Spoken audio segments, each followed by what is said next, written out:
معظم صلی اللہ علیہ وآلہ وسلم نے ارشاد فرمایا، جب انصار اور مہاجرین کو بھائی بھائی بنایا جا رہا تھا، کیا بنایا جا رہا تھا؟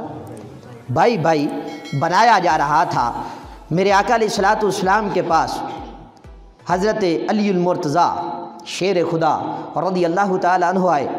ابن عمر یعنی حضرت عبداللہ ابن عمر اس حدیث کے راوی ہیں، کہتے ہیں کہ حضرت علی المرتضیٰ شیر خدا رضی اللہ تعالیٰ عنہ آئے، آقا علیہ الصلوۃ والسلام نے آقا رسول اللہ صلی اللہ علیہ وآلہ وسلم بین اصحابہ، جب حضور نے اپنے صحابہ کو مہاجرین کو انصار کا بھائی بنایا اور انصار کو مہاجرین کا بھائی بنایا، تو اس وقت حضرت علی المرتضیٰ شیر خدا رضی اللہ تعالیٰ عنہ فجاء علی، حضرت علی آئے حضور کی بارگاہ میں، کہنے لگے، کس حال میں آئے؟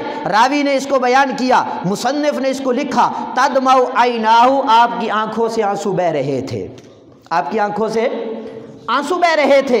کب آئے؟ جب حضور نے انصار کو مہاجرین کا بھائی بنایا، مہاجرین کو انصار کا بھائی بنایا، اس وقت حضرت علی المرتضیٰ شیر خدا رضی اللہ تعالیٰ عنہ حضور کی بارگاہ میں آئے، تدمع عیناہ، ان کی آنکھوں سے آنسو بہہ رہے تھے۔ فقال، کہنے لگے، آخیت بین اصحابک، اے میرے آقا آپ نے اپنے اصحاب کو بھائی بھائی بنا دیا، انہیں ایک دوسرے کا بھائی بنا دیا۔ ولم تواخی بینی و بین احد، اے میرے آقا مجھے کسی کا بھائی نہیں بنایا۔ قابل غور بات ہے، سننے کی ضرورت ہے، سمجھنے کی ضرورت ہے، اور اس حدیث کی روح سے جو عقائد نظریات ہیں اہل سنت و جماعت کے، ان کو واضح کرنے کی ضرورت ہے، معاشرے میں ان عقائد و نظریات کو اجاگر کرنے کی ضرورت ہے۔ سیدنا حضرت علی المرتضیٰ شیر خدا رضی اللہ تعالیٰ عنہ آئے، کہنے لگے، ولم تواخی بینی و بین احد، میرے آقا سب کو بھائی بھائی بنا دیا، مجھے کسی کا بھائی نہیں بنایا۔ فقال رسول اللہ صلی اللہ علیہ وآلہ وسلم، آقا علیہ الصلوۃ والسلام نے فرمایا، انت اخی فی الدنیا والآخرہ، تو میرا بھائی ہے، تو دنیا میں بھی اور آخرت میں بھی، دنیا میں بھی آخرت میں بھی۔ اور اس حدیث کو امام ترمذی نے اپنی کتاب کے اندر نقل فرمایا اور کہا کہ ھذا حدیث غریب، یہ حدیث غریب ہے۔ باہر کیا، امام ترمذی رحمۃ اللہ تعالی علیہ نے اس بات کا ذکر کیا کہ حضور نے فرمایا کہ تو دنیا میں بھی میرا بھائی ہے، آخرت میں بھی، اور حضرت علی المرتضیٰ شیر خدا رضی اللہ تعالیٰ عنہ نے اپنی حیات طیبہ کے اندر کبھی حضور کو بھائی نہیں کہا۔ یہ جملہ ذہن میں رکھیں، اور یہ عقیدہ اہل سنت بھی ہے، حضور کو بھائی کہنا یہ غلط ہے۔ اگر کوئی حضور کو بھائی کہتا ہے اپنا تو وہ غلط کرتا ہے۔ حضور ہم میں سے نہ کسی کے باپ ہیں نہ بھائی ہیں، میری بات سمجھ رہے ہیں نا؟ اور بعض لوگوں نے اپنی کتب کے اندر حضور کو بھائی کہنا لکھا ہے، وہ غلط ہے۔ حضرت علی المرتضیٰ شیر خدا رضی اللہ تعالیٰ عنہ کو میرے آقا علیہ الصلوۃ والسلام نے دنیا اور آخرت میں بھائی کہا، لیکن کبھی بھی کسی کتاب میں یہ ثابت نہیں ہے کہ حضرت علی المرتضیٰ شیر خدا رضی اللہ تعالیٰ عنہ نے حضور علیہ الصلوۃ والسلام کو اپنا بھائی کہا ہو۔ اور جب بھی حضرت علی پاک بلاتے تھے، رسول اللہ کہہ کر پکارتے تھے، حبیب اللہ کہہ کر پکارتے تھے۔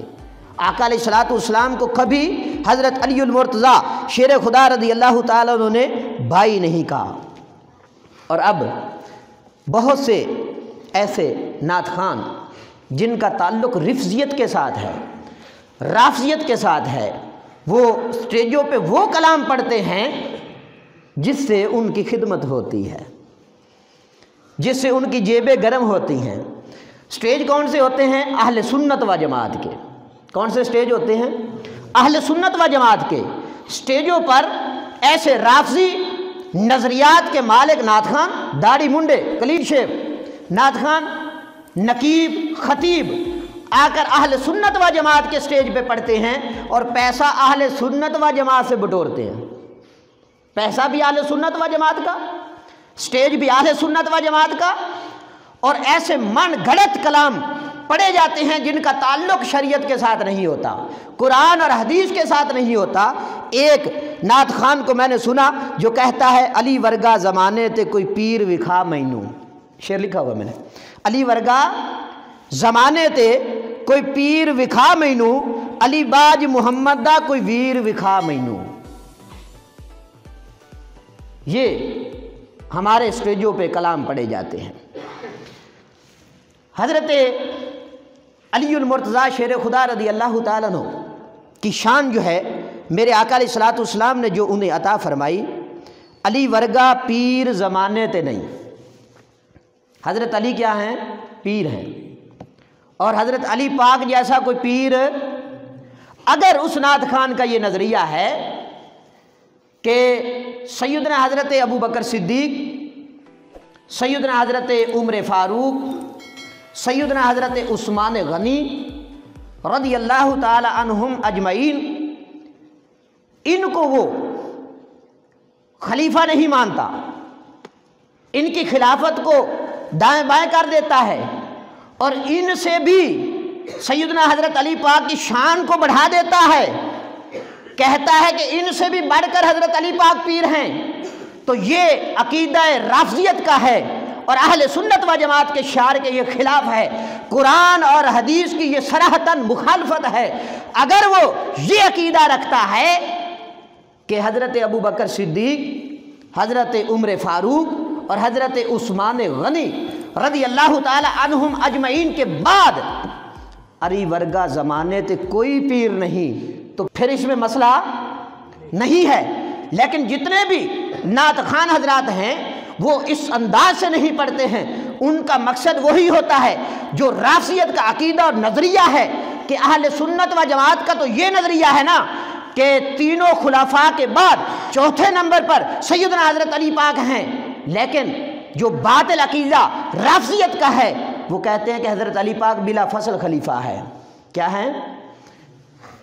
اگر کوئی اس انداز سے پڑھتا ہے تو یہ کلام غلط ہے، اس کو نہیں پڑھا جائے گا۔ اور بہت سارے ایسے نعت خان حضرات جو ہیں ان کا یہی نظریہ ہوتا ہے، وہ حضرت علی پاک رضی اللہ تعالیٰ عنہ کی شان کو بڑھانے کے لیے خلفائے ثلاثہ کی شان کو کم کرنے کی کوشش کرتے ہیں۔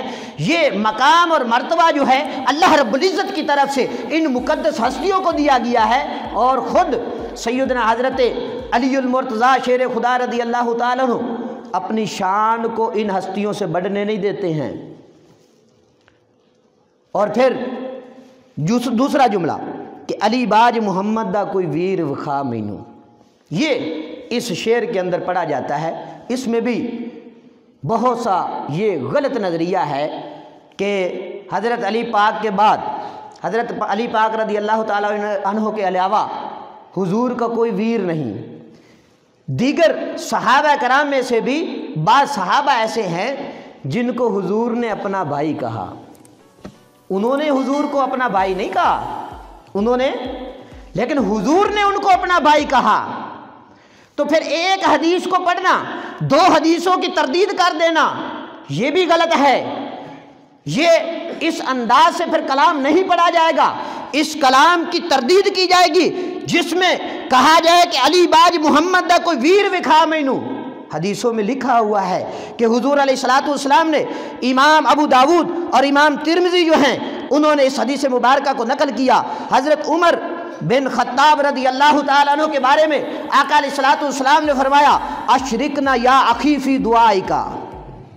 حضرت عمر سے حضور کہتے ہیں کہ اے عمر، اے میرے بھائی، یا اخی کا لفظ حدیث میں استعمال ہوا ہے، اشرکنا یا اخی فی دعائکا، اے عمر اپنی دعا میں، اے میرے بھائی اپنی دعا میں مجھے شریک رکھنا، اشرکنا ہمیں شریک رکھنا۔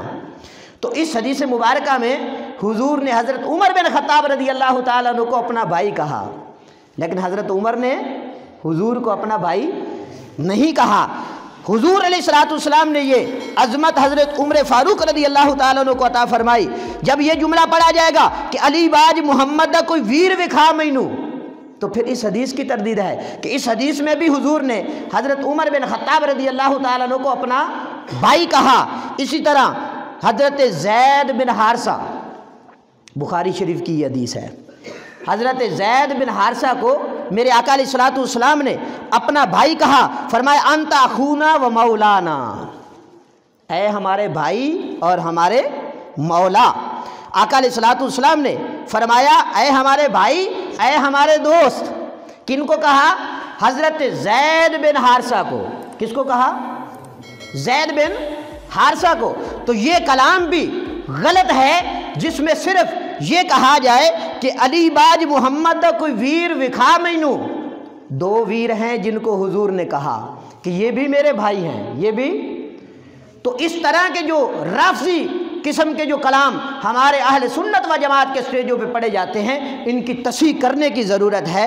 اور امام اہل سنت امام احمد رضا خان بریلوی رحمۃ اللہ تعالی علیہ نے شان ولایت کو، شان حضرت علی بن مرتضیٰ شیر خدا رضی اللہ تعالیٰ عنہ کو بیان کرتے ہوئے فرمایا اصل نسل صفا وجہ وصل خدا۔ یہ شعر ہیں، اصل نسل صفا وجہ وصل خدا، باب فضل ولایت پہ لاکھوں سلام۔ اس طرح کے کلام جو ہیں اہل سنت و جماعت کے سٹیج پہ پڑھے جانے چاہیے۔ میرے آقا نور مجسم شفیع معظم صلی اللہ علیہ وآلہ وسلم کی ذات کے بعد، تینوں خلیفوں کی ذات کے بعد، حضرت سیدنا علی المرتضیٰ شیر خدا رضی اللہ تعالیٰ عنہ سے بڑا کوئی پیر نہیں ہے۔ یہ عقیدہ اہل سنت و جماعت ہے۔